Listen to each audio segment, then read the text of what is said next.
Hollywood'un büyüsü genellikle kırmızı halıda, büyük oyuncularda ya da yönetmenlerin vizyonunda saklı sanılır ama gerçek sihir edit masasında gerçekleşir. Bir filmi baştan yaratabilen, hikayeyi yeniden yazabilen ve en iyi sahneyi seçerek izleyiciyi büyüleyen kişi editördür.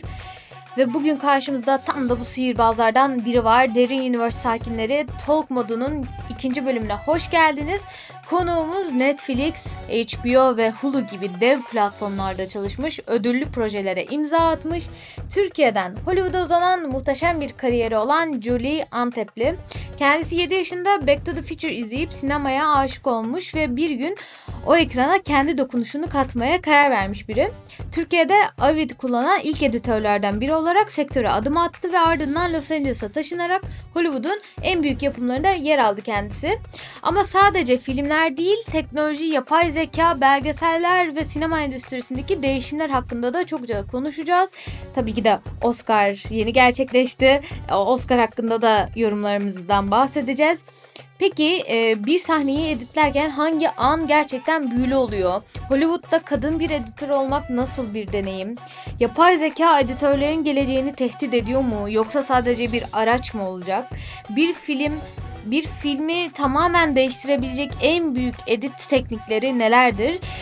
Anlayacağınız üzere bugün Talk modunda sinema dünyasının perde arkasına gireceğiz. Hazırsanız kayıt alındı ve start veriyorum. Başlayabiliriz. Ya çok Tabii tabii. teşekkür ederim bu arada kabul ettiğin için çok mutlu oldum tekrar. Ben teşekkür ederim. Nasılsın? İyiyim, sen nasılsın? İyiyim ben de. Görüşmeyeli nasıl gidiyor? İyidir. Anora kazandı bütün ödülleri. Mutlu olmuşsundur Evet. diye düşündüm. Ya ben çok mutlu oldum ama şu anda herkes Anora'nın şeyinden bahsediyor. Adı nedir? Hak etmediğinden. İşte çok fazla görüyorum. İşte seksistçiliğini övüyordu film falan diyenler çok var. Ama bilmiyorum, ben hiç öyle bir yerden izlemedim filmi. Ben Kısmını duymadım. O Hı. kısım eleştirileri duymadım. Başka türlü eleştiriler de dönüyor. Ha, ne gibi? Orada Çalışan neler? belirli bir bütçenin üzerinde bir prodüksiyon olursa New York City gibi bir yerde veya Los Angeles'ta birlik yani sendika üyeleriyle çalışmaları gerekir. Ama ne yapıp sendikalarla çalışmadıkları ortaya çıkıyor. Ve bu da demek oluyor ki çalışanlar sağlık sigortalarını karşılayamıyorlar vesaire. O Vay. tarz spekülasyonlar dönüyor. Ben tabii olayın sosyal medya ayağını biliyorum sadece. Bu Oscar'larda işte insanlar neler söyledi. İşte ya her zaman, bence hiçbir zaman Oscar'ın gittiği film ve herkes tarafından haklı bulunmayacak. Çünkü herkesin hep bir başka bir favorisi oluyor. Ama Tabii. ben de şu açıdan sevindim Anora'ya gitmesini. Em, Yani bilmiyordum bu arka olaylarını ama ya, bağımsız bir film olmasından dolayı sevdim. Hem de Mike Madison da Best Actress hani aldı ya ödülü ve böyle no name bir isimdi. Bu yüzden de no name celebrity olmayan insanlara da böyle bir umut verici bir şey olduğunu düşündüm. Çünkü hep gördüğümüz genelde daha böyle, yani Parazit dışında genelde böyle, ya Oppenheimer mesela geçen yıl almıştı. Cillian Murphy almıştı. Yani hani daha böyle celebrity isimlerin hep aldığı filmlerde. Bayağı sevdiğim bir film olduğu için açıkçası mutluyum. Senin favorin hangisiydi? Aa, çok belli bir favorim yoktu aslında bu sene. Beğendiğim filmler vardı. Wicked zaten müthiş. Ama Best Picture olur muydu bilemedim. Conclave beğendim. Substance çok farklı geldi. Hmm. Onu beğendim. Ama yani böyle izleyip de bende harika duygular uyandırdı veya hani genç olsam bu filmi izleyip de sinemaya dünyasına girmek istiyorum diye bir his uyandırabilecek bir film yakalayamadım bu sene. Ya Wicked'ı ben de çok beğendim bu arada. Wicked'ın bence production dizaynı çok iyi, yani Müthiş, evet. müthiş ötesi. Kostümler ve production dizaynı zaten çok profesyonel bir ekiple her yerde çalışmışlar. Belli ki PR'ı Tabii. da çok acayip bir PR yapıldığı için. Ama bence PR'ı çok önüne geçti bir tık filmin. O yüzden Evet. Bir de 2 bölüm. olduğu için şimdi Dune da aynı şekilde en beğendiğim filmlerden biri bu sene aslında Dune'du. Ama o da ikincisi. Yani bir üçlemenin ikincisi. Genelde birinciye yani hani bir ikilemenin birincisine veya bir üçlemenin ikincisine vermezler. Hani Öyle mi? yani trend olarak pek olan kabul edilen bir şey değil sanki. Çünkü tekrar geri gelecek.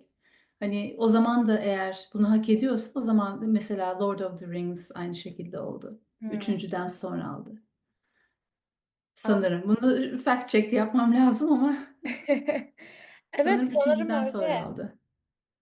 Ya ben Dune'u şöyle, Denis Villeneuve'ü ben seviyorum. Bence çok güzel bir sinematografisi var.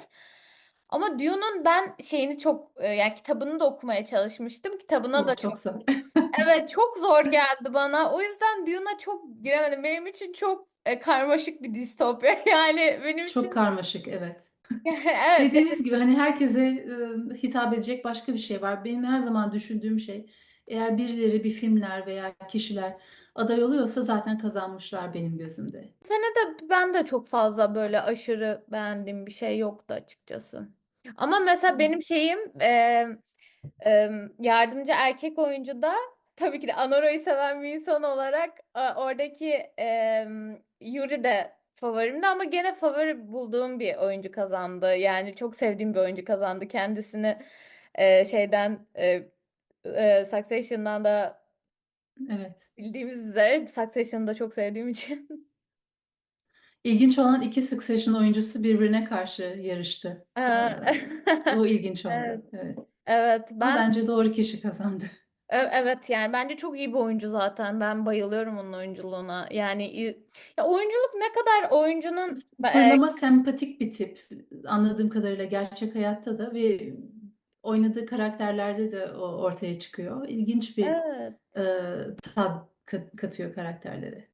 aktör, best aktör ne düşünüyorsun? Şaşırdım. Herkes Timothée Chalamet'i beklerken Evet. sürpriz oldu herkese. Ben Adrien Brody'yi ben çok böyle şey değilim ya. Hassası ayıran değilim açıkçası. Bir de Yani aynı rolle iki kez ödül aldı gibi evet. geldi. Ama Yani başarılı bir oyuncu. O filmde çok başarılıydı ama enteresan bir seçim oldu bence. Bilmiyorum. ya benim Ralph'tı açıkçası oyuncu olarak. Favorim aynen oydu. Artık hak et yani ama işte o da ayrı bir tartışma konusu. Hani CV'lerine göre mi ödül almaları gerekiyor yoksa o film bazında mı? Hmm. Bazı kişiler oy verirken bütün CV'yi göz önünde bulunduruyorlar. Mesela adam iki kez aday oldu işte Schindler's List ve English Patient'la aday oldu. İkisinde de alamadı artık hakkı diyen deyip de ona oy verecek kişi var. Hmm. Veya sadece bu filmdeki performansına göre değerlendireyim diye düşünüp de oy verecek kişi var. Yani bunlar biraz çatışıyor. Ben yani açıkçası öyle bakarsak Adrien Brody de bence yani o zaman Evet, almamalıydı gibi geliyor. Çünkü evet. Ralph Fiennes'ın yani ben filmdeki performansını da çok beğeniyorum. Ben Genel genel olarak en beğendiğim oyunculardan biri. genel Daha olarak ilk benim de başından, öyle. evet. Önceki konuşmamızda da bahsetmiştin Back to the Future olayını. Back to the Future filmini çok sevdiğinden bir önceki konuşmamızda da bahsetmiştim. Bir röportajında da gördüm. Bunun üzerine konuşmak istiyorum. Çünkü Ee, çok küçük yaşta izliyorsun Back to the Future ve sonrasında e, işte çok büyük etkisi oldu ve kariyerimi şekillendirdi gibi bir röportajda cümlen var. Merak ediyorum o Back to the Future şu anda, çünkü halen daha çok kötü bir film. Ve mesela filmlerde de çok fazla kullanılan bir film. Mesela bütün o geri şey zaman filmlerin hepsinde bu Back to the Future gibi değil replikleri görüyorum. Mesela halen daha bütün filmlerde. Yani o kadar küçük yaşta nasıl anladın ve bu kadar gerçekten etkili oldu, merak ediyorum. Bilmiyorum aslında o kadar komplike bir film mi bilmiyorum. Şimdi geri dönüp bakınca o kadar yüzlerce kez izlediğim için bana çok Hmm. normal geliyor. Sanki günümüzün temaları daha komplike hani multi universe'ler falan her şey işin içine giriyor paralel dünyalar. Ama o zamanlarda zamanda yolculuk pek işlenmemiş bir konuydu. Bir tane daha film vardı sanırım ondan daha eski. Wells'in Zaman Makinesi filminin uyarlaması. Ama onun dışında sanırım izlediğim ilk zamanda yolculuk filmi buydu.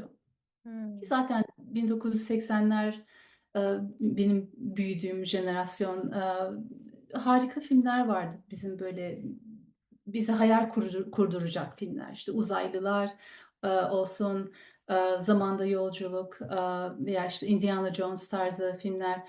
E, Şu anda olduğu gibi sürekli hani süper kahraman hikayeleri değildi. Ee, Dolayısıyla hani başka bir eğlencemiz de yoktu. Hani iPad'i açalım, işte YouTube'dan bir şeyler bakalım falan değil. Televizyonda bir şey varsa izlenirdi. Bir de o yıllarda VHS kasetler çok yeniydi daha. Hatırlıyorum, bir amca vardı. E, Video şirketiyle çalışan, dükkanından getirirdi işte bir yığın kaset. Bir tane de klasör içinde listesi olurdu yeni gelen filmlerin falan. Bakardık, seçerdik oradan, film kiralardık. Ondan sonra adam birkaç gün sonra gelirdi, o kasetleri alır, başka kasetler verirdi falan. Evde sürekli yeni film izlenirdi. Annem babam da çok meraklı olduğu için sinemaya.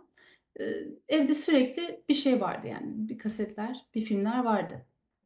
Ee, 7 yaşındayken hastaydım. Okula gidemedim birkaç gün. O sırada annem sağ olsun bana uygun, e, benim seveceğim tarzdan kasetler kiralamış. Bir tanesi de Geleceğe Dönüş. Hmm. Baktım, baktım, yattım. Yatarak izliyorum hasta olduğum yerden. O kadar çok hoşuma gitti ki e, bitirdiğim zaman başa sardım ve tekrar izledim.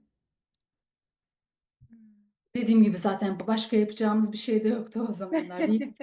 Ya film izlersin. E, Ve o kadar çok beğendim ki o akşam annemle babama da izlettim. Ve bu film hayatımdan yok oldu. Çünkü işte televizyonda oynaması falan yani yoktu veya hani ben bunu izleyeyim deyip de bir tıkla karşımıza çıkan bir durum değildi filmler. Ee, Ben bunu unutmadım ama ben bu filmi. Sürekli aklımdaydı böyle hayalim olarak işte ben de böyle bir hikaye anlatmak isterim falan diye. 11 yaşındayken tekrar televizyonda çıktı film karşıma ve hemen kaydettim. Ve yüzlerce kez izleme trendim o zaman başladı o filmi ve her şeyiyle analiz etmeye başladım. Tabii Türkçe olarak izliyoruz o zaman. Oyunculuğundan işte geçişlerine işte farkında değildim o zaman ama montajını da incelediğimin sonradan farkına vardım. E, Ve bu filmde çalışan kişilerin isimleri, kim yapmış bu filmi? İşte Robert Zemeckis, işte Spielberg yapımcılardan biri falan. Bu kişiler benim çocukluğumu yönlendiren kişiler oldular. Aynı şekilde işte E.T., Close Encounters of the Third Kind, işte Indiana Jones serileri falan. Bunlar benim çocukluğumun hikayeleri oldu. Bir de film müzikleri. Bunlarla birleşen müzikler. John Williams'ın müzikleri. Yani çocukluğumun en güzel anılarıydı bu filmlerin olması. E, Ve ben farkında olmadan beni şekillendiren hikayeler oldu bunlar. Hep bu tarz hikayeler aradım. Am, Ardından tabii hep dedim ben işte yönetmen olmak istiyorum çünkü başka bir şey bilmiyoruz o yıllarda. Ya oyuncu olursun ya yönetmen olursun. Hı hı. Am, tabii arada sırada hani yok öğretmen olurum, yok doktor olurum falan ama hep çok kısa süreli oldu bunlar. Hep yönetmen olmak istedim. Hatta işte neyse bu kısmı geçeyim. Ya Ondan ben sonra hatta denince çok e, heyecanlandım. yok yok. Kesmelik. Onu sen sonra montaja girdiğinde keseceksin. O yüzden gerek yok. Vaktini Tamam. almayayım. Tamam. Daha sonra 16 yaşındayken Schindler's List geldi. Yine Spielberg. Tabii ben Spielberg hayranıydım o zaman. O film gelince de ilk o oynayışına gittim tabii. Hı. Ve muhteşemdi. Gerçekten yani yerimden kalkamadım. Her şeyiyle oyunculuk, yönetim, sinematografi, müzikler, editing, production design her şey öyle müthişti ki yerimden kalkamadım. Zaten konu yani senaryo da müthişti. Daha sonra kitabını da okudum ve senaryonun ne kadar, kitabı ne kadar ileri götürdüğünü de fark ettim. O da ayrı bir etkiledi beni. Dedim şu andan itibaren budur yani benim hedefim. Başka bir şey yapamam ben hayatım boyunca. Yani onlar da tabii çok yani çok büyük filmler.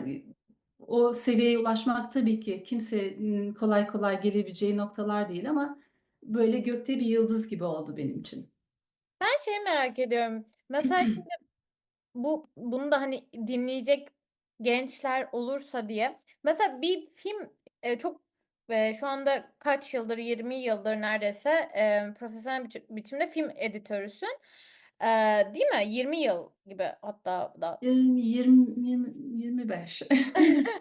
Ya hayır şey için söylüyorum. Yani bunun anlamı hani çok bu kadar profesyonel bir film editörü hani küçükken çocukken ne onu aslında mesela neyi o dediğin o montaj aslında eleştiriyormuşum dediğin noktalar nasıl ne noktalardı neleri eleştirirken aslında buldun kendini? Am, Görüntü seçimlerinden ritmine, sahne geçişlerine ve bir hikayenin arkını fark etmeme. Hmm. Hepsine bu filmler şey yaptı. Yani mesela şu anda film anlatım teknikleri 80'lerin film anlatım tekniklerinden çok farklı. Mesela 80'lerde bir setup olurdu ve uzun olurdu o setup. Şimdi mesela kimsenin e, sabrı yok. Birdenbire girmek zorundasın filme güçlü bir şekilde. Ondan sonra dial back işte geriye dön tekrardan hani setup'ına o şekilde başlamak falan. Farklı tabii bütün bunlar ama benim hikayeyi algılama ve kafamda kurgulama şeklini ilk o filmlerden aldım ve bunları analiz ederek. Anladım. Peki bir yönetmenden o zaman anladığım kadarıyla yönetmenden farklı olarak daha teknik konularda da bir film editörü hani kafasını yormaya başlıyor. Çok küçük yaştan itibaren biraz daha hani daha teknik hani nasıl kat edilmeli, nasıl montajlanmalı, nasıl neyden önce ne gelmeli mesela hikaye Evet. vesaire. Ha. Mesela aksiyon ve reaksiyon veya bir diyaloğun nasıl kesildiği. Ben Hmm. farkında olmadan bunları içselleştirmişim. Onu sonradan anladım. Bu Ya kadar çok çünkü izleyince. Ya bence çünkü şöyle bir şey var. Bunu sormamdaki asıl sebep şu. Bence halen daha sadece yönetmen olmak ve hani oyuncu olmak olarak ikiye ayrılıyor bu sektördeki iş. Yani gençler arasında da yani ya yönetmen olmak isteyen var ya oyuncu olmak isteyen var ya da işin yani ben yapımcı olacağım diye çıkan bile yani ben mesela kendim öyle diyorum ama gerçekten çok görmedim, duymadım. Olayın hep iki tane genelde faktörü varmış gibi davranılıyor ama hiç öyle değil. Yani Çok büyük bir olay ekip. çok Evet. büyük bir ekip. Işık mesela bence acayip önemli bir şey filmlerde, Hı hı. dizilerde. Işıktan tut kostüm tasarımına, prodüksiyon, bütün Ses. dizayna, Ses set çok önemli ve en unutulan şey. Ve ses olmazsa film yok ortada. kesinlikle, kesinlikle. Film editörü olmak istiyorum diye çıkan gençlerin olması gerekiyor. Olsun da yani. Yani burada var. Türkiye'de daha farklı anladığım kadarıyla ki benim zamanımda da öyleydi. Ya oyuncu olursun ya yönetmen. Çünkü onlar bilinir bir tek. Arka plandakiler bilinmez. Ve oyuncu ünlüdür, yönetmen ünlüdür. Herkes herhalde ünlü mü olmak istiyoruz? Öyle bir şey mi var bilmiyorum. Evet. Belki de kontrol. Hani yönetmen olmak istiyorsan kontrol senin elinde olsun diye. Belki de. Ama belki de alternatifini bilmediğimiz için. Ki benim için oydu alternatifini bilmemek. Mesela sen de medya ile şey arasında sinema televizyon okumak arasında büyük bir fark var ve işte de büyük bir fark var. E, Ve edit kurguda vesairede de çok büyük bir fark vardır. Nasıl bir fark var ikisi arasında? Dağlar kadar. Neresinden Mesela başlayalım? atıyorum bir haber kanalında edit yapmakla bir sinema filmi editi kurgucusu olmak arasındaki farktan aslında merak ediyorum. Hiç mesela haber montajı yapmadım. Hmm. E, Ama tahmin ettiğim kadarıyla elindeki görüntüleri anlatacağın konuya indirgeyip onları yani bir de çok vakitleri de yok yani haber montajı yapanların. Çünkü yapıp hemen servis etmeleri gerekiyor. Hmm. Bizim gibi hani uzun süre oturup da üzerinde düşünüp de yüzlerce değişik varyasyon deneme şansları yok. Yani hemen e, özet yapıp Hmm. servis ediyorlar. Yani çok bilgim yok bu konuda çünkü hiç haber montajlamadım ama gözlemlediğim kadarıyla bu şekilde yorumluyorum. Ben şeyi merak ediyorum açıkçası. Bende mesela bu sektörler vesaire biraz daha sana göre büyük ihtimalle yakın bakılıyordu kendi jenerasyonumda. Sende hiç yoktu diye düşünüyorum herhalde daha az. Bir de yani bana önceden de söylemiştin ailem desteklemedi ben kendim İlk gittim. başta İlk ama başta. sonra full destek. Yani o ilk baştaki o motivasyonun neydi? Am, Ne kadar çok istediğimi gördüler bunu. Yani ilk başta desteklemediler derken hani her ailenin verdiği ilk tepki, olur mu? Çocuğum git işte uluslararası ilişkiler oku, kaç dil biliyorsun falan hani. Bir de Türkiye'de hani belirli bir okuldan mezunsan falan hani beklentiler farklı. Ee, Ailen seni yetiştirirken farklı bir gelecek hayal ediyor senin için. Hmm. Ee, Birdenbire böyle çıkıp da ben işte film yönetmeni olacağım deyince böyle ha falan oluyor tabii aileler ilk önce. Bir de Ama hele ki Hollywood'a gideceğim. tabii tabii yani düşün tek çocuklarıyım, başka kardeşim yok. Tek kız çocuklarını ta dünyanın öteki ucuna gönderecekler. Olacak şey mi yani? Ama o seviyeye gelecek kadar desteklediler neticede. Hı hı. Tabii ikna etmek için ben de çok girişimlerde bulundum. Yani burnumu sokmaya çalıştım çok küçük yaştan. Yani 17 yaşındayken çalışmaya başladım. Türkiye'de, işte İstanbul'da televizyon sektörüne girdim. Lise 2'yi bitirdiğim yaz. Hı. Ve ne kadar hevesle, istekle çalıştığımı gördüler o zaman. Ondan sonra Sinyal programıydı ilk yaptığım. Bilmiyorum, bilmezsin büyük bir ihtimalle. Sen Biraz doğduğun zamanlarda bitmişti herhalde o dizi veya devam ediyordu herhalde ama e, ilk kez ismimi jenerikte gördüklerinde mesela çok mutlu olmuşlardı. E, Böyle küçük şeyler, işte neler yapabildiğimi görmek, işte mesela izliyoruz diyelim e, Sinyal programını. İşte şu kısmını ben yaptım, şunu ben yaptım falan. Böyle bir onların da hoşlarına gitti. Ardından işte montaj öğrendim. Çünkü duydum ki e, en iyi yönetmenler montaj odasından çıkar diye bir laf varmış. Hmm. Onu duydum. Dedim tamam benim montaj öğrenmem lazım. Sürekli montaja girdim editörlerle. Çekimleri yapıyoruz. Editörlerle montaja girdim. Mesela bütün gün çekiyoruz. Bütün akşam, bütün gece oturup ben montajın nasıl yapıldığını izliyordum. Ve gerçekten çok yetenekli editörlerle çalışıyordu o şirket. Ve onlardan bir şeyler öğrenme şansım oldu. Ondan sonra çalıştığım şirket Türkiye'de ilk Avid alanlardan, satın alanlardan biriydi. Ama kullanacak kimse yoktu. Dedim ben öğrenirim. Ee, İşte bilgisayar bilgim ve bu editörlerden öğrenmiş olduğum bir takım tekniklerle onlar da şans verdiler. Tamam hadi dene. Kaybedecek bir şey yok sonuçta yani. Ve ailem orada da bir şeyler yaptığımı gördü. Ardından kendim bir belgesel yapmaya karar verdim. Colors of Darkness, Karanlığın Renkleri diye.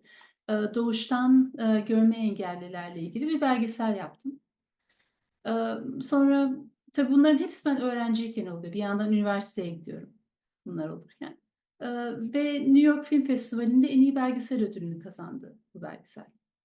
Şimdi geriye dönüp bakınca diyorum nasıl vermişler? Ama işte o günün şartlarıyla yapılan bir belgesel.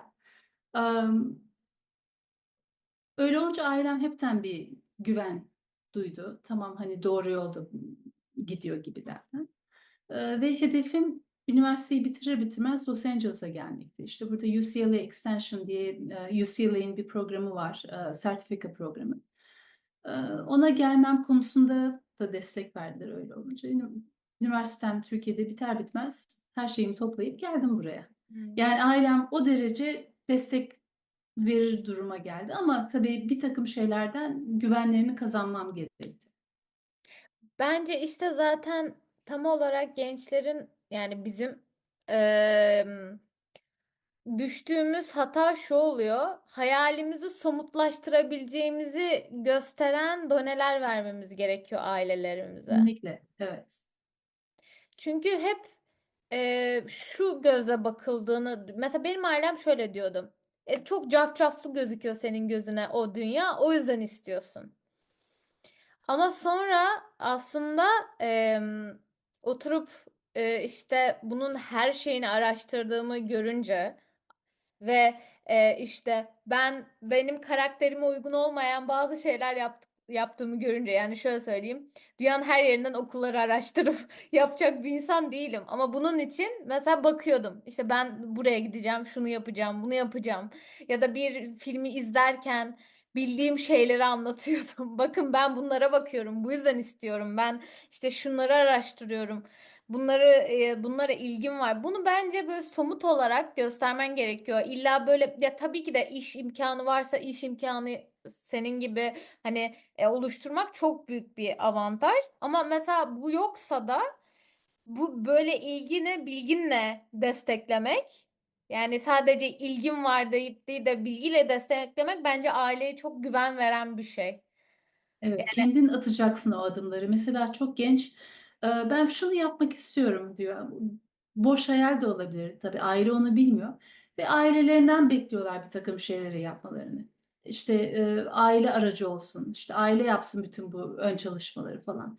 Öyle olunca da bence güven yaratan bir şey değil. Sen kendin yaptığın zaman bunları aile diyor ki ya yaptı bunu hani oturup hani telefonunda durabilirdi bütün gün hani bir şeylere bakabilirdi ama bir aksiyon gösteriyorsun orada. Bir şey yapıyorsun gerçekten. Somut dediğin gibi somut doneler vermek.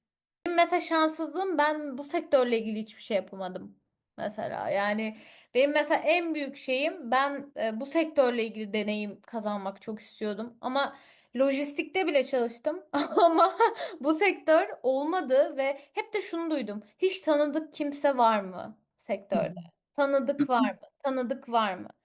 Ve bir noktada o çarkın ya buradan da itiraf ediyorum çarkın sistemi olup tanıdık aramaya başlıyorsun ve benim yok mesela. Yani bana öyle bir iş imkanı sağlayabilecek ve ben de öyle çok şey bir ailem de yoktu açıkçası. Zaten bunu destekleyen bir ailem. Yani o çevresini kullanacak bir ailem de yoktu. Bu yüzden de olmadı.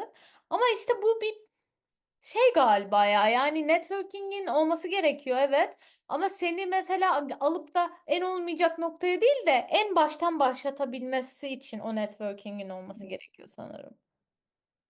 Değil mi? Veya kendin yaratıyorsun o network'ü. Ha, evet Yani, giderek, konuşarak bir şekilde kendi sesini duyurmaya çalış. evet.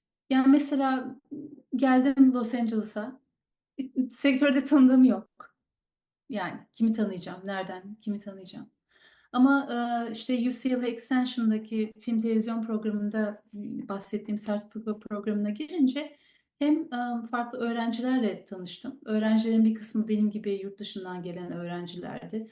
Ama bir kısmı da sektörde profesyonel olarak çalışıp da e, kendilerini farklı bir alana yönlendirmek isteyen kişilerdi. Mesela bir sınıf arkadaşım Oscar'lı bir senaristti. Çin Sendromu'nun yazarı. Aa, Ama yönetmen olmak için işte bir takım dersler almıştı. Bir yandan da öğretmenlerimiz piyasada çalışan kişilerdi. Onlarla da tabii işte network'ümü oluştururken çok faydası oldu. Yani ilk işimi almamdan tut, çevre oluşturmak açısından da. Yani bir türlü bir yerden burnunu sokman gerekiyor. Kimseyi tanımak şart değil. Tabii ki hızlandırır herhalde bazı süreçleri birilerini tanımak ama Tanımak bence şart değil yani. Hı. Kendi network'ini kendin oluşturursun. Kesinlikle kendi networking'ini kendin oluşturmak bence işte yani bence olması gereken bu işte. Yani evet her şey networking'de oluşuyor ama seni tanımayan, senin CV'ni, background'unu bilmeyen insanları ailenin bulmasıyla değil. Yani Evet, zaten aile bulursa olmaz o iş yani. Sen kendin bulacaksın. kesinlikle ben de öyle olduğunu düşünüyorum. Hı hı. Bu arada şey sormak istiyorum. Bir yerde şöyle bir cümle gördüm.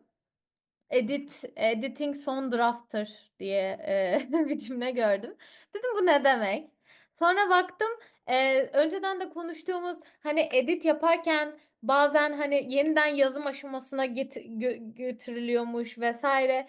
Bu mesela süreci merak ettim ben. Yani mesela bir editi yaparken ne kadar uzunlukta bir şeyi tekrar yazdırabiliyorsunuz mesela bütün bir sahneyi mi yani bütün bir film oluyor mu mesela?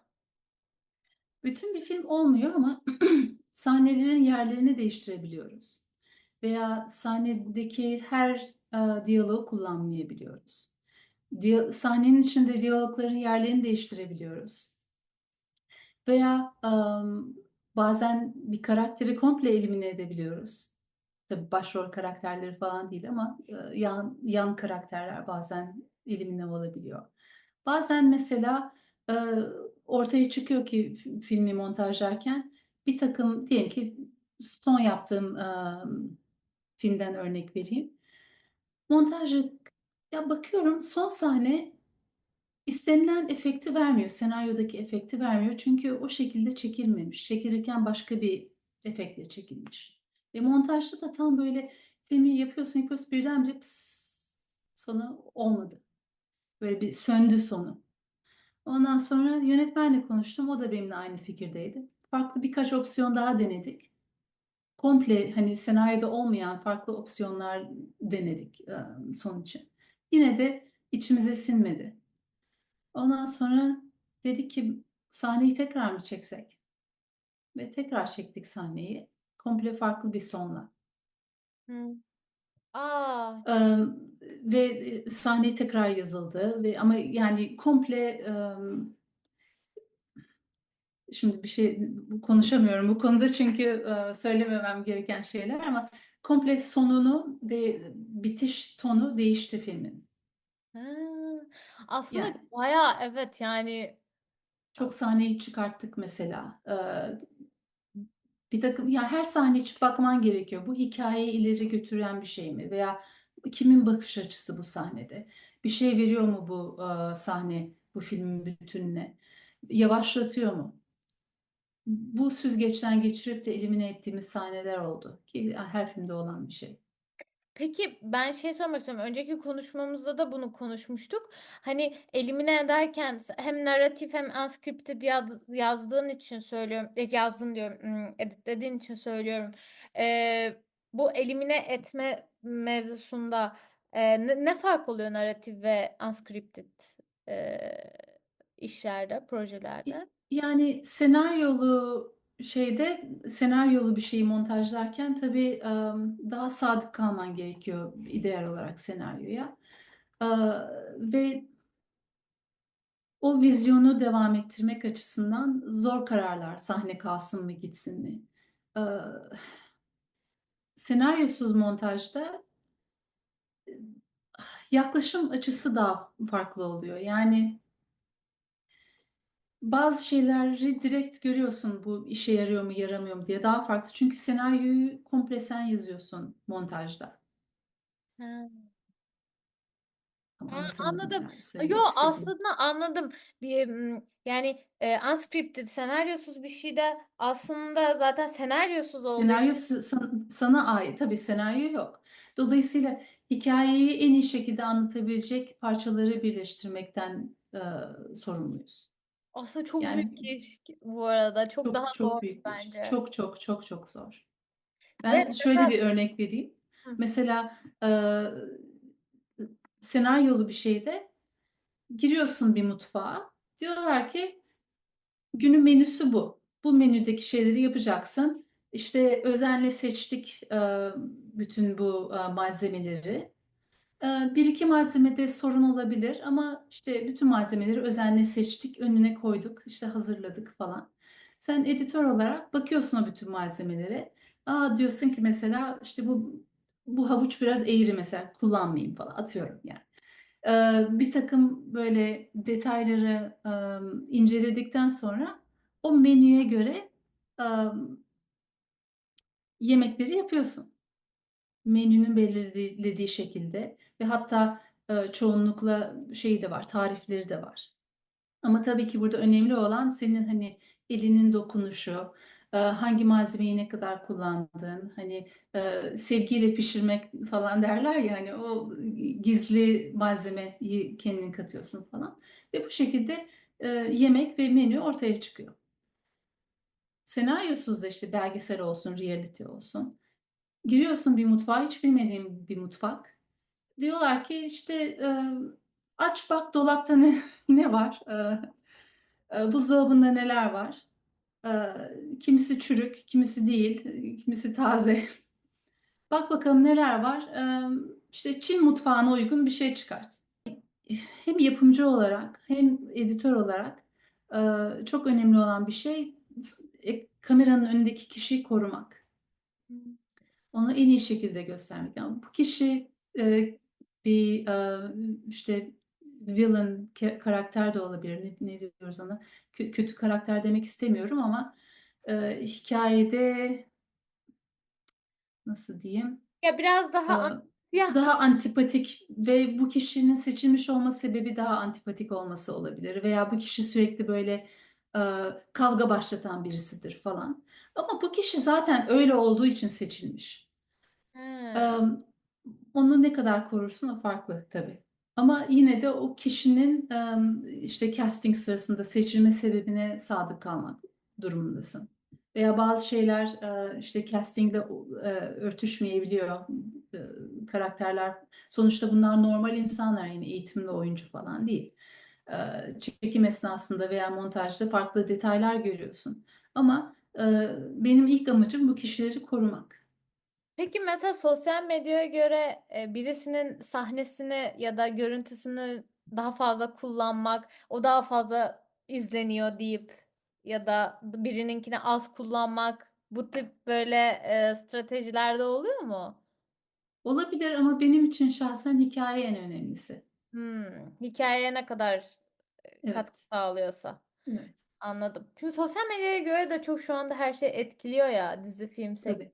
O Ama yüzden. işte onun bence şöyle olabilir. Bir kişi diyelim ki bir influencer'dır veya sosyal medyada popüler bir kişidir. O kişinin zaten o diziye, o programa seçilmiş olma sebebi odur. Ve o kişi oradaysa zaten reyting alacak mesela. Öyle bakılıyor. Yani az görünmüş, çok görünmüş. O mesela o kişiye daha çok sahne verirler çekim esnasında falan. Ama montajda yine de hikayeyi anlatmak zorundayız. Sürekli sırf o kişiyi göstererek hikaye ne kadar güçlü olur bilmiyorum. Tabii ki hatalar yapılıyor bazen. Her ortaya çıkan program başarılı değil. Tabii bunun sadece editörlerden kaynaklanan bir şey değil. Mutfakta çok fazla aşçı oluyor bazen. Yapımcılardan bahsediyorum. Ve farklı mesajlar istenebiliyor bazen. Şöyle olsun, böyle olsun falan. Öyle olunca bazen abuk şeyler de ortaya çıkabiliyor maalesef. Merak ettiğim şey bu Netflix'lerin işte dijital platformların birlikte gelmesiyle bu kurguda nasıl bir farklılık oldu? Yani televizyona kurgu yapmakla mesela Netflix'e kurgu yapmak arasında. Aslında Fikir çok fark var. fazla bir fark yok ama en büyük fark diyebilirim ki reklam aralarının olmaması. Hmm. Mesela normal bir kanala bir dizi yaparken senaryolu olsun senaryosuz olsun her zaman reklam aralarını düşünüyoruz.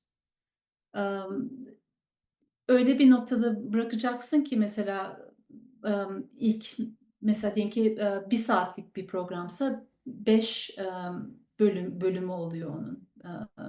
Yani dört reklam arası olmuş oluyor mesela. Her bir bölümünü heyecan verici bir noktada bırakacaksın ki Reklamdan sonra seyirci geri gelmek istesin. Böyle bir kurgu şeysi var. Bunun her zaman bir stresi var. Hatta yapıyorsun, ondan sonra değiştirelim, bu sahne tam vermedi bu efekti, hadi sahneleri değiştir. Bir yandan da zamanlamalarını tutturman lazım. Yok işte 10 ile 12. dakika arasında olacak ilk reklam arası. Sahneleri öyle hazırlayacaksın ki o heyecanlı kısım 10-12. dakika arasında düşsün falan. Böyle şeyleri var. Ama Netflix gibi dijital platformlara yaptığımız zaman reklam arası yok. Dolayısıyla hikayeyi istediğimiz şekilde kurgulayabiliyoruz. Bir fark da e, normal televizyon sürecinde veya içeriğinde e, mesela diyorlar ki 1 saatlik bir program, 1 saatlik diyoruz ama süresi aslında tabii kanaldan kanala değişir ama diyelim ki 42 dakika ve 30 saniye olmak zorunda. Hmm. Niye 42-30? Çünkü reklam araları var. O 1 saat sürüyor reklam aralarıyla. Ama Netflix'e yapıyorsam diyor ki işte 45 dakikayla 65 dakika arasında olabilir her bölüm diyor mesela. Hmm. Dolayısıyla sen hikayeyi anlatmak istediğin şekilde hiçbir fedakarlık yapmadan anlatabiliyorsun. Diğerinde çok fedakarlık oluyor. Hay aksi diyorsun. Bir yarım saatim daha olsa neler neler anlatırdım bu bölümde. Özellikle sezonun ilk bölümüyse veya son bölümüyse işte ilk bölümde çok şeyi vermen gerekiyor ki hani like setup olarak hani e, daha sonra gireceğin konuları anlatmak açısından sunman gereken çok şey var. Son bölümde de bağlaman gereken çok şey var. O yüzden onlar genelde sorun oluyor 42 dakikaya sığdırmak açısından mesela. Hmm. Ama Netflix gibi bir platformdaysan böyle sıkıntın yok. Geçelim. Bunları konuşuyorken çünkü zaten bu dönemle ilgili konuşuyoruz. Bu önceden de konuşmuştuk. AI yani yapay zeka mevzusu. Eee, Demiştin ki bana ben yeni şeyler AI'yı öğrenmeye çalışıyorum. Hani film editlerken artık hani bizim yerimize mi geçecek bunlar bilmiyoruz vesaire. Hani nasıl olacak bilmiyorum. Peki bu işin içindeyken de yeni girecek kişilere ne önerirsin? Şu anda öğrenmeleri gereken AI'dan başka. Hikaye anlatmayı iyi bilsinler her halükarda. Çünkü bunların hepsi birer araç büyük bir ihtimalle. Yani optimist olarak yaklaşırsam araç olarak düşünüyorum. Hmm. Yani sen eğer hikaye anlatmayı biliyorsan önünde süper bir araç var bu hikayeyi anlatabileceğin ve anlatmanı sağlayabilecek. Ve gidip de hani koskoca bir ekip kurmadan işte tonlarca para harcamadan tek başına senin oturup da eğer vizyonun ve hikaye anlatma yeteneğin varsa kendin oturup bir hikaye yapabileceğin bir sistem sağlıyor aslında AI. Bir bakıma hani demokratik hale getiriyor yaratım sürecini. Yani stüdyolarla çalışmak zorunda değilsin bir işte süper kahraman filmi yapmak için. Hmm. Bunu eğer araç olarak kullanırsan avantajın var. Ama bu tabii benim optimist yaklaşımım. Gelecek ne gösterir bilmiyoruz. Hani bir yanında tabii getirisi var, götürüsü de var Hmm. AI'ın. Evet. Getirisi bu tarz şeyler. Götürüsü, çok pardon. Götürüsü ise e, tamam, bu araçlar çok iyi, faydalı. İşte zaman açısından mesela sıkıcı işleri elimine eden şeyleri var yapay zekanın. Ama mesela editör olarak söyleyebilirim ki yardımcı editörlere iş kalmıyor veya kalmayacak yakın gelecekte. Ve bizim alana girme noktası asistanlık. Eğer asistana verebileceğimiz bir şey yoksa biz asistanları nasıl eğiteceğiz mesela? Evet, Veya o evet. kişiler işi nasıl bulacak? Herkes belki direkt editörlükten başlayacak. Belki sistem bu şekilde değişecek. Ama öte yandan herhangi bir şeyi mesela 6 haftada, diyelim ki bir bölümü 6 haftada montajlıyorsak belki 2 haftada montajlamamız beklenecek. Hmm. Dolayısıyla Bize verilen ücret nasıl değişecek? Sadece 2 haftada montajlıyoruz diye 2 haftalık aynı parayı mı ödeyecekler? Yoksa 6 hafta çalışıyormuşuz gibi mi değerlendirip de rayişlerimizi mi yükseltecekler? Bunlar bilinmeyen şeyler. Çok farklı. Ve aynı şekilde e, herhangi bir dizide diyelim ki şey, senaryosuz dizilerde bazen 8-10 editör bile olabiliyor dizide. Belki 8-10 kişi yerine bir iki kişiye ihtiyaçları olacak. Dolayısıyla o kadar kişi işsiz mi kalacak? Bilmiyoruz. Bunlar bilmediklerimiz. Yaşayıp göreceğiz bunları. Peki film editörleri olarak yani bu işi yapmak isteyen insanlar olarak mesela AI'ın çok fazla çeşidi var. Şu anda senin öğrenmeye çalıştığın ya da mesela kullandığın hangileri var? Dediğin gibi çok şey var. Ben hani bizzat sürekli olarak kullanmıyorum ama gelişmelerini takip ediyorum. Yeni bir şey çıktığı zaman oynuyorum onunla biraz. Oynuyorum diyorum çünkü ama bazen işimize entegre ettiğimiz şeyler de var. Mesela bir müzik elimize geçmişti son yaptığım filmde. E, Vokaller var müzikte. Ama yönetmen illaki o müziği kullanmak istedi. Ama diyorum ki vokaller var burada, kullanamayız bu müziği. Tamam dedi, ben o zaman müzisyene soracağım. Vokalsiz versiyonunu isteyelim. Müzisyen dedi ki, ben onu çok önce yapmıştım. Hani bulamıyorum sırf enstrümantal versiyonunu. Mesela Lalal AI diye bir AI programı var. İzin aldık tabii ki müzisyenden ve onun izni ve rızasıyla e, o Lalal AI'dan geçirip vokalleri ve enstrümanları ayırdım. Ve bu şekilde enstrümantal versiyonunu kullanmış olduk. Böyle bir şeyi 2 sene önce yapamazdık.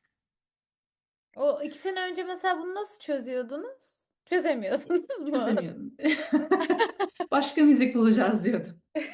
Ha, anladım.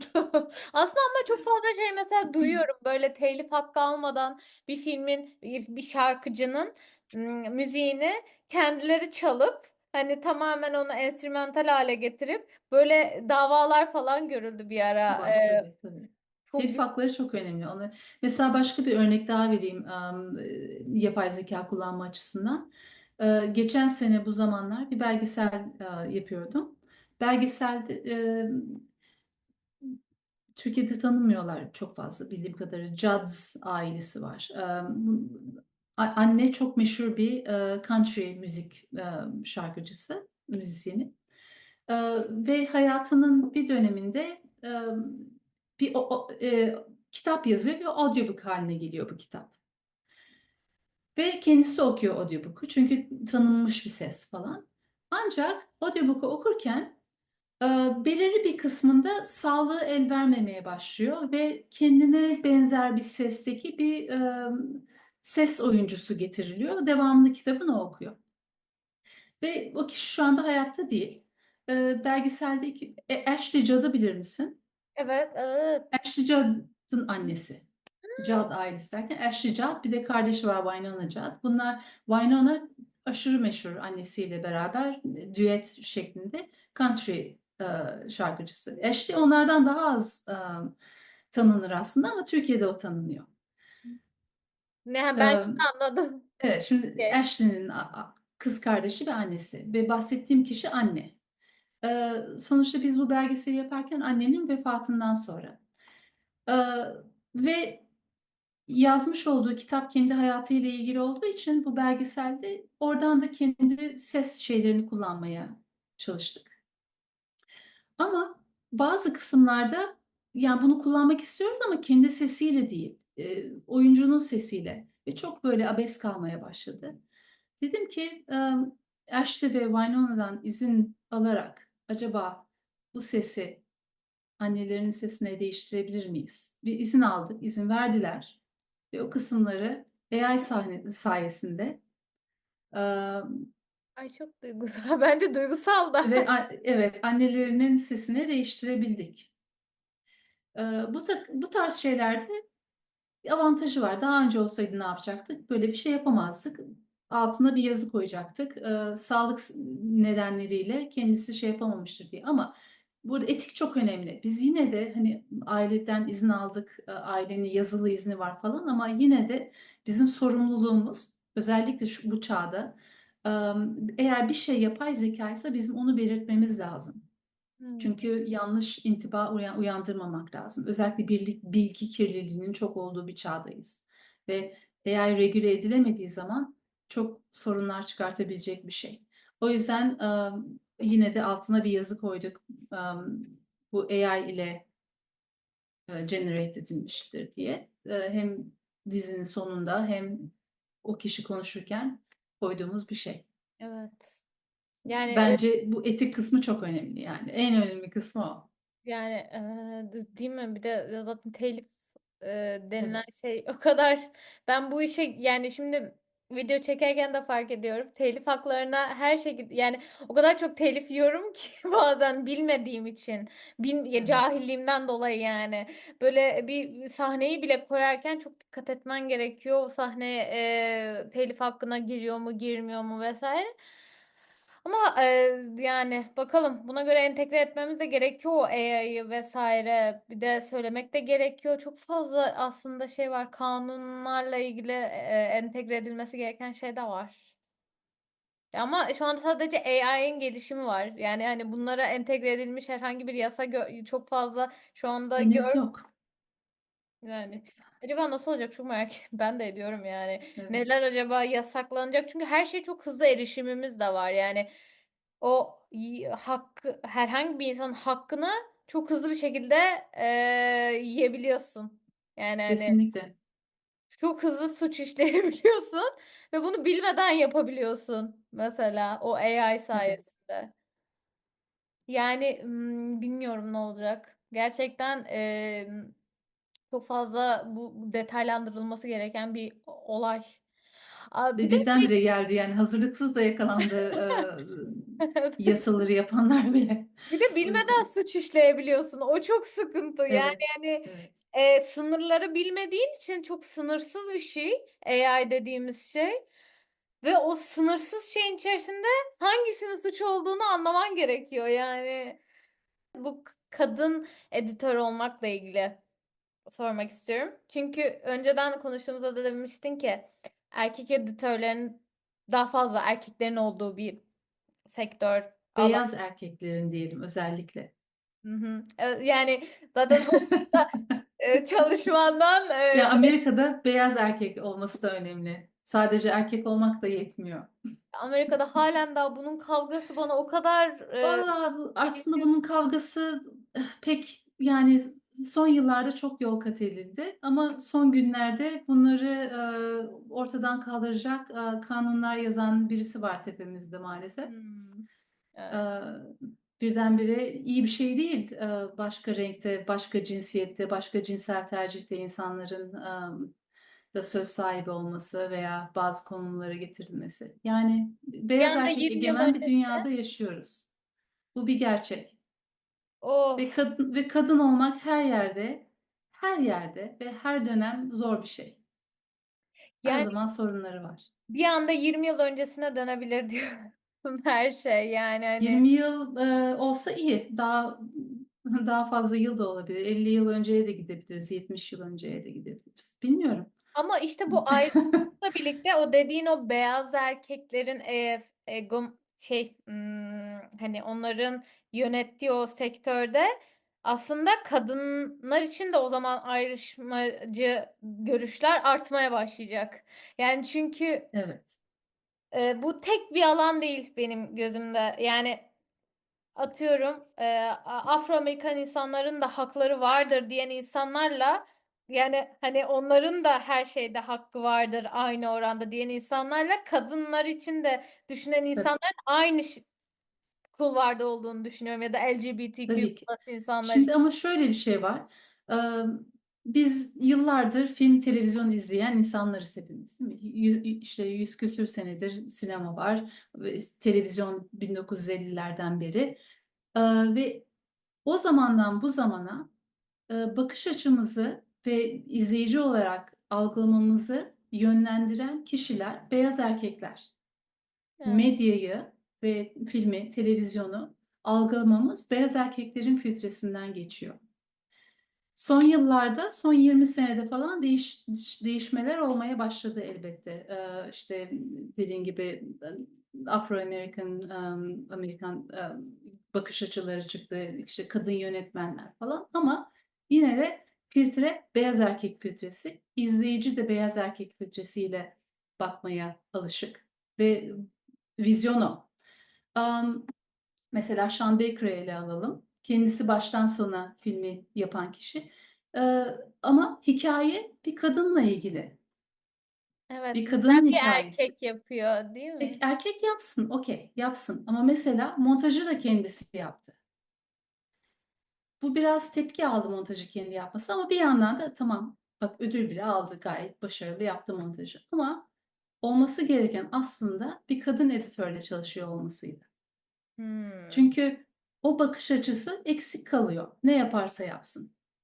Çünkü bir Tamam, film başarılı, onu tartışmıyoruz ama biz izleyici olarak da beyaz erkek filtresinden geçmiş hikayeler izlemeye alışık olduğumuz için eğer hani çok feminist değilsen falan o seni şey yapmayacak, böyle ne oluyoruz falan demeyecek. Ama bir kadının eli değmiş olsa ona bir takım perspektifler, ben illaki o film için demiyorum, bu çoğu filmde olan bir şey. Bir takım perspektifler e, ya yumuşatılır ya derinlik kazanır. Çünkü kadının da eli değmesi gerekiyor. Özellikle kadınlarla ilgili bir Evet. proje. Mesela ben Anora'yı çok sevdiğim bir film olarak söylüyorum ama mesela aynen bu noktada kadın bakış açısının en çok eksik bulduğum sahnede mesela orada Anora'nın kendi karakteriyle ablası arasında geçen bir sahne vardı mesela ve orada şunu demiştim. Neden bu mesela bu kadar kısaca bu iletişimsizlik çok kısaca geçildi. Aslında şimdi sen bana bunu deyince dedim ki çünkü aslında bir bakış açısı eksikliği var. O iki kadın arasındaki iletişimdeki o eksiklikleri gösterebilmesi açısından çok daha iyi olabilecek belki de bir filmken aslında Oscar aldı evet ama belki de çok daha iyi olabilecekken o daha aşağıda Evet. kaldı. Yani eminim ki o sahne aslında daha uzundu. Ama mesela bir kadın perspektifi, kadın editörün eli ve kalbi değmiş olsa daha farklı bir şey ortaya çıkabilir. Ya bence nerede çeşitlilik orada güzellik. Kesinlikle. Ben o şeyde bakıyorum. Kesinlikle. Ben de aynı düşüncedeyim. Mesela yıllar önce çalıştığım bir proje vardı. Afro-Amerikan kadınlarla ilgili. Yapımcılar beyaz, erkek, komple. Ve 8 editör falandık. 7 tanesi beyaz erkek. Ve bir tek kadın bendim. Ben de Afro-Amerikan değilim. Hepimiz beyaz ırktan. Ve bu siyahi kadınların hikayesini anlatıyoruz. Olacak şey değil. Şimdi son yıllarda değişmeye başladı böyle şeyler ki bu iyi. Ama yani ortamdaki tek kadın olduğum çok oldu. Netflix için bir proje yaptık geçen sene. The Circle. Türkiye'de diye sadece Brezilya versiyonu gelmiş galiba. Ben Amerikan izledim. versiyonu Ben gelmemiş. bayağı izledim. Evet. Amerikan versiyonunu izledin mi bilmiyorum. Ben Ee, galiba Amerikan versiyonu izledim. 35 mi? 35 editör falandık biz onda. Kaç tane kadın olduğunu söyleyeyim mi? İki. Of, gerçekten Bir çok tanesi sonradan geldi. ya. Yani evet, olacak şey değil. Bu arada yapımcımız kadın ama güvendiği kişi erkekler. Neyse, bu da böyle bir, çok da severim kendisini ama e, kesinlikle kadın editörlerle çalışmıyor. Yani Yani neyse, bu böyle bir detay ama ilginç, yani böyle şeyler var sektörde. bir de şeyle ilgili çok küçük bir soru soruyorum ve bitireceğim. Senin bu hani editlediğin bütün işler arasında en unutamadığın hangisiydi? Böyle klasik bir soru.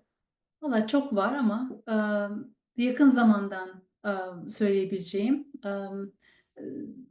Love and Elephants diye bir 90 dakikalık final bölümü yapmıştım bir diziye. Dizinin ismi Wizard of Oz. Onun final bölümü Love and Elephants. E, Dizinin konusu şu. e, Hayvanlara protez bacak yapan e, bir adam var, Derek Campana diye. E, Ve daha çok kedilere, köpeklere yapıyor ve bu hayvanlar işte ya kaybettikleri ya da doğuştan sahip olmadıkları bacaklara sahip olup yürümeye, koşmaya başlıyorlar. E, Bu mega bölümde Tayland'a gidip orada diz sorunu olan bir file ve başka bir bacağı kısa olan bir file e, dev protezler yaptı.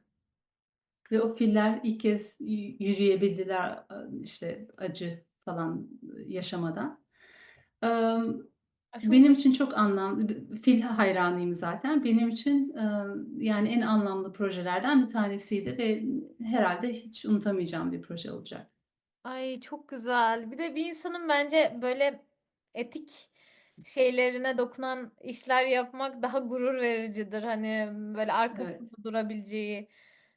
Ay çok güzel, duygulandım. Web Gerçekten. sitemde oradan küçük bir klip var. Filin ilk kez yürüdüğü sahne var eğer bakmak istersen. Yoksa tamamı Türkiye'de açılmıyor galiba. Disney Plus'ta idi ama bilmiyorum Türkiye'nin Disney Plus'ında var mı? Ya o zaman Değişiyor şimdi şirketlerden. burada kayıtta da söyleyeyim. Julie Antepli diye yazınca zaten web siten çıkıyor. Web sitenden her şeyi görebiliyoruz o editlediğin. Herhalde o. Yani birkaç örnek var. Çok güncellemedim açıkçası. Yani Hı. bir iki örnek var. Öyle söyleyeyim çok. Bir iş yaptıktan yani deneyimli insanlar hani benim gibi böyle işin başındaki insanlarla birleşip sohbet edebilmesi bence derslerden çok daha etkili. Yani teorik. O zaman yeni başlayacakları söyleyeceğim şey şu. Ulaşmak istediğiniz kişileri tespit edin ve o kişilere ulaşın. Kesinlikle. Mutlaka. Yani çünkü herkes yardım etmeyi seviyor aslında. Özellikle gençlere yardım etmek. Kadın olarak söyleyebilirim ki başka kadınlara yardım etmeyi seviyoruz. Yani bu çok olan bir şey. Hı. Her sektörde var bu. Eğer o kişilerden cevap gelmiyorsa üzülmeyin. Çünkü doğru kişi değildir büyük bir ihtimalle. Hani bir iki deneme yapın, e-mail atın falan. Herkesin e-mailini bulmak kolay bu yıllarda artık. Veya sosyal medya. Ulaşmak istediğiniz kişilere ulaşın. Kesinlikle bence de yani. Herkes yardım etmek istiyor çünkü. Yani oturup konuşup sohbet etmek çok bence şu anda mesela benim öğrendiğim şeyler kafamda böyle şeyim. Düşüneceğim ya ben şu anda öğrendiğim şeyleri. Ve bunlar bile çok vizyon açıcı şeyler. Yani oturup konuşmak bir ilgilendiğimiz konuyla ilgili insanlarla çok etkili, çok güzel. Yani aksiyona geçmek lazım. Buradan bütün Aynen öyle. izleyicilerime de söyleyeyim. Sana da çok teşekkür ederim. Ben Gerçekten teşekkür ederim. yani beni kırmadığın için geçen hafta tanıştık ve direkt dedin ki olur. Bunlar çok değerli şeyler. Güvendiğin için de teşekkür ederim. Katıldığın için. Ben Ee, teşekkür ederim. Bütün soruları zaten yani bence bizi dinleyen, izleyen herkese çok güzel cevaplar aldım senden ve çok tatmin oldum yani dinleyen bir insan olarak. Çünkü ben de bir dinleyiciyim şu anda tamamen. Çok teşekkür ederim. Ne mutlu. Ben teşekkür ederim. Bugün gerçekten film gibi bir sohbet gerçekleştirdim. Julie Antepli ile editing sanatından Hollywood'un perde arkasına yapay zekadan sinema dünyasının geleceğine kadar her şeyi konuştuk. Şunu bir kez daha anladım ki bir film gerçekten onu şekillendiren şey sadece yönetmenin vizyonu değil, edit masasında yapılan büyüymüş. Julie'nin kariyer yolculuğu, sinema tutkusunun insanı nereye taşıyabileceğinin en büyük kanıtlarından biri bence. Eğer bu sohbet sana da ilham verdiyse yorumlara düşüncelerini bırakmayı unutma lütfen. Peki sence bir sahnenin en güçlü edit anı ne zaman olur? AI yani yapay zeka editörlerin yerini alabilir mi yoksa sadece bir araç mı olarak kalacak. Hollywood'da en çok hangi filmin editing sürecini merak ediyorsun? Tüm düşüncelerini benimle paylaşmayı unutma. Podcast'i takip etmeyi, YouTube ve Spotify'dan da bizi dinlemeyi ve yeni bölümler için bildirimleri açmayı unutmayın. Sosyal medya hesaplarımızdan da Derin Universe adıyla bizi bulabilirsiniz. Instagram ve TikTok'ta takip edebilirsiniz. Bir sonraki Talk Modu bölümünde yine film gibi bir sohbetle görüşmek üzere. Kamera arkası büyüsünü keşfetmeye devam. Hoşça kalın.